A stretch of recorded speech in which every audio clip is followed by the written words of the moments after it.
So if we want to teach to sit deep into a squat, we need to have good hip flexion. And to create good hip flexion and maintain lumbar spine stability, we need to have very strong hip flexor muscles in a shortened range of motion.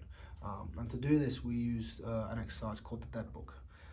I'm going to show you the dead bug without using the arms and just how to use the hips optimally and maintain a good strong core at the same time.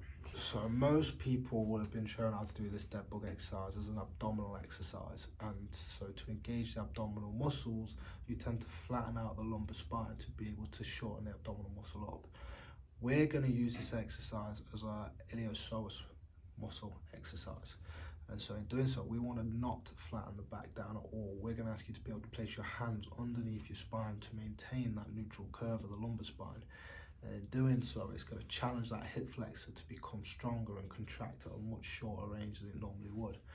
And we're going to use the hip flexor muscle as a lumbar spine extensor as well as a hip flexor. So as the first thing I'm going to ask you to do is bend both your knees. I want you to place your hands underneath your back. Okay, so you're going to maintain that nice neutral lumbar curve with your own hands. Now I'm going to ask you to bring both knees up and not press your spine into your hands. It's going to really challenge you to engage the abdomen. Now we're going to do one leg at a time. You're going to lower that leg down so it's straight.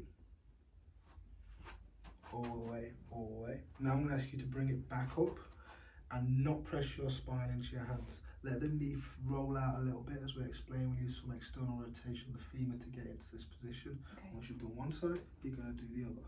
Straighten out. Bring the knee back up. Do not let your spine press down and roll this femur